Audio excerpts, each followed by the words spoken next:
ಶಿವಾನಂದ ಪಾಟೀಲ್ರು ಈಗೇನು ಮಿನಿಸ್ಟರ್ ಅದಾರ, ಇವರು ಬಿಜಾಪುರ ಮುನ್ಸಿಪಾಲಿಟಿ ಪ್ರೆಸಿಡೆಂಟ್. ಇವರು 1994ರಲ್ಲಿ.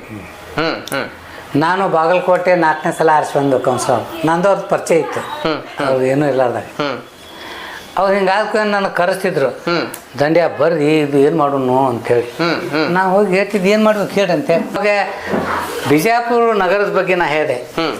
ಬಿಜಾಪುರ ನಗರ ವಿಶ್ವದಲ್ಲಿಯೇ ತಂದದೇ ಆದಂಥ ಒಂದು ಸ್ಥಾನವನ್ನು ಹೊಂದಿದಂಥ ದೇಶದ ಇಲ್ಲಿ ವಿಶ್ವಖ್ಯಾತ ಗೋಲ್ ಗುಂಬಜ್ ಅದ ಒಂದು ಹೇಳಿ ಸಾಕಿ. ಇಬ್ರಾಹಿಂ ರೋಜಾ, ಮುಲ್ಕ್ ಮದನ್ ತೋಪು, ಆನಂತರ ಬೇರೆ ಬೇರೆ ಆಗಿನ ಕಾಲ ಅರಸರ ಕಾಲದಾಗ ಆಗಿದ್ದು ದೊಡ್ಡ ಗುಡಿನೂ ಅದಲ್ಲಿ. ಅದು ಜಾತ್ರೆ ಆಗುತ್ತೆ 14ನೇ ತಾರೀಕಿಗೆ. ಅಲ್ಲಿ ದೊಡ್ಡ ಜಾತ್ರೆ ಆಗತ್ತೆ. ಅಲ್ಲಿ ಪಟಾಕಿ ಅದನ್ನು ಸುಡ್ತಾರೆ ನೋಡ್ರಿ, ಜಾತ್ರೆ ಭಾಳ. ಹೌದು ಹೌದು ಹೌದು ಅದು ಅಂತ ಪ್ರಮುಖವಾದಂಥ ಅದಾವೆ. ಅದನ್ನು ಏನೈತಿ ನೀವು ಒಂದು ಕೆಲಸ ಮಾಡಿರಿ, ಇವೆಲ್ಲನೂ ನಮ್ಮ ಆರ್ಕಿಯಾಲಜಿಕಲ್ ಡಿಪಾರ್ಟ್ಮೆಂಟ್ದಾಗ ಅದಾವೆ. ಅವ್ರಿಗೆ ಕರೆಸ್ರಿ. ನೀವು ಮುನ್ಸಿಪಲ್ ಪ್ರೆಸಿಡೆಂಟ್ ಇದ್ದೀರಿ, ಅವ್ರಿಗೆ ಒಂದು ಲೆಟರ್ ಕೊಟ್ಟು ಕರೆಸಿ ಅವ್ರಿಗೆ ಹೇಳ್ರಿ ಇಂತಿಂಥ ಮಾಹಿತಿ ತೊಗೊಂಡ್ಬರ್ರಿ ಅಂತೆ. ಅವ್ರು ತೊಗೊಂಡು ಬರ್ತಾರೆ. ಅದ್ರ ಬಗ್ಗೆ ಒಂದು ಸಮಗ್ರವಾದ ಅಂತ ಇದನ್ನು ಹಾಕ್ಕೊಡ್ರಿ, ಪ್ರಸ್ತಾವನೆ ಹಾಕ್ಕೊಡ್ರಿ.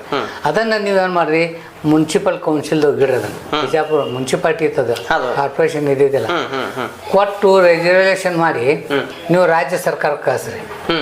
ರಾಜ್ಯ ಸರ್ಕಾರದಿಂದ ಬೆನ್ನ ಹತ್ತಿ ಕೇಂದ್ರ ಸರ್ಕಾರಕ್ಕೆ ಕಳಿಸ್ರಿ. ಕೇಂದ್ರ ಸರ್ಕಾರದಾಗ ಒತ್ತಾಯ ಮಾಡಿಸಿ ಇದು ಪ್ರವಾಸೋದ್ಯಮ ಇಲಾಖೆ ಅಂತ ತಿಳ್ಕೊಂಡು ವಿಶ್ವ ಬ್ಯಾಂಕ್ನಾಗ ಒಂದು ಅದ, ಅವ್ರು ಫಂಡ್ಸ್ ಕೊಡ್ತಾರೆ. ಇದನ್ನೆಲ್ಲ ಬಂದು ನೋಡ್ಕೋತಾರ. ಬಿಜಾಪುರ ನಗರ ಯಾರು ಗುರ್ತಾ ಹಿಡಿದಿರ್ಬಾರ್ದು, ಆ ರೀತಿ ಸುಂದರ ಆಗತ್ತಂತ. ಅಷ್ಟು ಫಂಡ್ ಕೊಡ್ತಾರೆ. It is not refundable. ಇದು ಮಳೆ ತುಂಬೇಕಂತ ಸಾಲಲ್ಲದು, ಅದು ಫಂಡ್. ಅದು ದಯವಿಟ್ಟು ಏನಪ್ಪ ಅಂದ್ರೆ ಅದನ್ನ ಮಾಡ್ರಿ ಅಂತ ತಿಳ್ಕೊಂಡೆ. ಅಷ್ಟು ಅವ್ರು ಎಮ್.ಎಲ್.ಎ ಇದು ಬಂದು ಬಿಡ್ತು, ಎಮ್.ಎಲ್.ಎ ತಿಕ್ಕೋಟಾಕಾದ್ರು. ಅನಂತ ಬಸವನ ಬಾಗಿಡಿಗೂ ಆದ್ರು ಅದು ನೆನೆಸ್ತಾರ. ಅವ್ರು ಹೇಳ್ತಿದ್ರು ದಂಡ್ಯ ಬಂದ್ ಅಂತೀವಿ. ಅವ್ರಿಗೆ ಕೆಲವು ಮಂದಿ ಅವ್ರ ಮಂದಿಯಿಂದ ಇಳಿಸಕ್ಕೆ ಪ್ರಯತ್ನ ಮಾಡಿದ್ರು ಮುನ್ಸಿಪಾಲ್ಟಿಗಿದ್ದ. ನನಗೆ ಸಿಟ್ಟು ಬಂದು ಹೋಗಿ ಅದು ಅವಾಗ ಸ್ಟೇಗೆ ತೊಗೊಂಬಂದು ಕೊಟ್ಟೆ ಸಂದರ್ಭ. ಒಳ್ಳೆ ಕೆಲಸಗಾರರು, ಒಳ್ಳೆ. ಸಾಹೇಬ್ ಈಗ ನೀವು ಹೇಳಿದ್ರಲ್ಲ ಆ ಥರ ಈಗ ಮಾಡ್ಬೋದು ಅಂತ. ಈಗ ನೀವು ಕಾರ್ಪೊರೇಷನ್ ಇದನ್ನ ಹೇಳಿದ್ರಲ್ಲ, ಮುನ್ಸಿಪಾಲಿಟಿ ಬೇಕಾದವ್ರು ಮಾಡ್ಬೋದು, ಬೇಕಾದ್ರೆ ಕೇಳೋರು ಬೇಕಲ್ಲ. ಮೊದಲು ಅದ್ರ ತಿಳುವಳಿಕೆ ಅವ್ರಿಗೆ ಬೇಕು. ನಾನೇನು ಹೇಳ್ತೀನಿ, ಈಗ ಇದ್ದವ್ರಿಗೆ ಅವ್ರು ಶಿವಾನಂದ ಪಾಟೀಲ್ ತಿಳ್ಕೊಂಡಿದ್ರು, ಅವ್ರ ಕಾಲಾವಕಾಶ ಇಲ್ಲ. ಶಿವಾನಂದ ಪಾಟೀಲ್ ಇಚ್ಛಾಶಕ್ತಿ ಇತ್ತು, ಭಾಳ ಚಲೋ ಹೇಳಿದ್ರಂತಂದ್ರು, ಬಟ್ ಕಾಲಾವಕಾಶ ಇಲ್ಲ. ಓಕೆ, ಹೀಗಾಗಿ ಅದು ಆಗಲಿಲ್ಲ. ಇಲ್ಲಿಕಂದ್ರೆ ಒಂದು 2 ವರ್ಷ ಅಥವಾ 1 ವರ್ಷ ಉಳಿದಿತ್ತಂತಂದ್ರೆ ಅದು ಮಾಡ್ತಿದ್ವಿ. ನಾ ಅವ್ರಿಗೆ ಹೇಳಿದೆ, ನೀವು ರೆಗ್ಯುಲೇಷನ್ ಮಾಡಿಕೊಡ್ರಿ. ನಾನು ರಾಜ್ಯ ಸರ್ಕಾರದ ನಗರಾಭಿವೃದ್ಧಿ ಇಲಾಖೆ ಒಳಗೆ, ಆ ನಂತರ ನಾನು ಕೇಂದ್ರ ಸರ್ಕಾರದಾಗ ನಗರಾಭಿವೃದ್ಧಿ ಒಳಗೆ ಮತ್ತು ಪ್ರವಾಸೋದ್ಯಮ ಇಲಾಖೆ ಒಳಗೆ. ಅದಕ್ಕೇನಪ್ಪ ಅಂತಂದ್ರೆ ಒಂದು ಇಷ್ಟು ದೊಡ್ಡ ಬುಕ್ಲೆಟ್ ಮಾಡಿಕೊಂಡು ಆ ಭಾವಚಿತ್ರಗಳನ್ನು, ಅದು ಇತಿಹಾಸವನ್ನು ಎಲ್ಲ ಹಾಕಿ, ಇಲ್ಲಿ ಜನಸಂಖ್ಯೆ, ಇಲ್ಲಿ ವಿಸ್ತೀರ್ಣ, ಅದರಿಂದ ಎಷ್ಟು ಲಾಭ ಅದ, ಅದ್ರ ಉತ್ಪನ್ನದಿಂದ ಫೀ ಇಟ್ಟಾರ, ಅದಕ್ಕೆ ಎಲ್ಲ ಡೀಟೇಲ್ಸ್ ಕಲೆಕ್ಟ್ ಮಾಡ್ಕೊಂಡು ಹೋಗಿ ಪ್ರಸ್ತಾವನೆ ಸಲ್ಲಿಸಿದ್ವಿ ಅಂತ. ಇವತ್ತು ಯಾರು ಅದಕ್ಕೆ ಮಾಡ್ಯಾಕ್ತಾ ಯಾರದ. ಮತ್ತು ಮುಚ್ಕೊಂಡಿಗಿರಿದ 15 ವರ್ಷದಿಂದ ನಾ ಪ್ರಯತ್ನ ಮಾಡಿ ನಿಮ್ಮ ಮುಂದೆ ದಾಖಲೆ ಕೊಟ್ಟೀನಿ, ಅವ್ರಿಗೂ ಕೊಟ್ಟೀನಿ. ನಮ್ಮ ಮುಚ್ಕಂಡಿ ಸ್ವಾಮಿಗಳು, ನಮ್ಮ ಗಣಾಚಾರ್ಯ ಅವರು ಒಮ್ಮೆ ಕರೆಸಿ ದೊಡ್ಡ ಒಂದು ಅಮಾಸಿ ಏನೋ ಇತ್ತು ದೊಡ್ಡದು. ನನಗೆ ಫೋನ್ ಮಾಡಿದರು, ದಂಡ್ಯವ್ರು ಎಲ್ಲಿದ್ದೀರಿ ನೀವು ಅಂತ.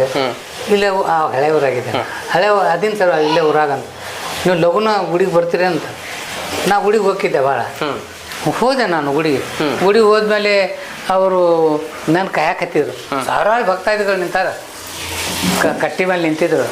ನಾನು ಹೋದ ತಕ್ಷಣ ಬರ್ರಿ ದಂಡ ಸರ್ಕಾರಬೇಕು ಬರ್ರಿ ಒಳಗೆ ಗುಡಿ ಕರ್ಕೊಂಡು ಹೋದ್ರು. ಹಂಗೆ ಅವ್ರು ಕಾಲು ಮಂದಿ ಬೀಳಾಕತ್ತಾರ ಅವ್ರ ಹತ್ರ.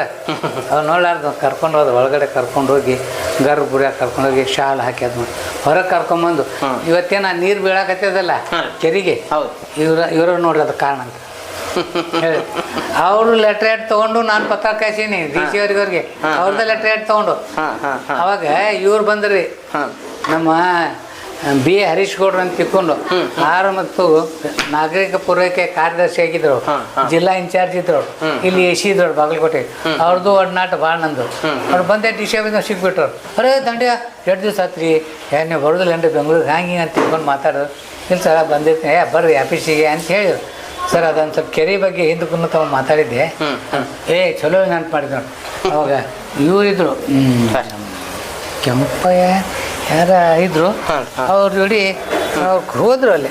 ಅದು ಭಾವಚಿತ್ರ ಅದಾವ ಅಲ್ಲಿ. ಇದಕ್ಕೆ ಹೋದ್ರು ಎಲ್ಲಿ ಮುಚ್ಕಂಡಿ ಕೆರೆಗೆ ಹೋಗಿ ನೋಡ್ಕೊಂಡು ಹೋಗಿ ನೋಡಿದ್ರು. ಇದನ್ನು ಪ್ರಪೋಸಲ್ ಕಳಿಸ್ರಿ ಮಾಡ್ತೀನಿ ನಾನು. ಈಗ ನೋಡ್ರಿ ಮುಚ್ಕಂಡಿ ಕೆರೆ ಹೋಗಿ ನೋಡ್ಬಂದು ಹೌದು ಎಷ್ಟು ದಾನ. ಅವ್ರು ಕರ್ದ ನಾಜ ನನಗೆ ಬಾರ ಮರ ಅಲ್ಲಿ ನಾವು ಮೊಸರು ಅವಲಕ್ಕಿ ತಿನ್ನಕ್ಕೆ ಹೋಗಿದ್ವಿ.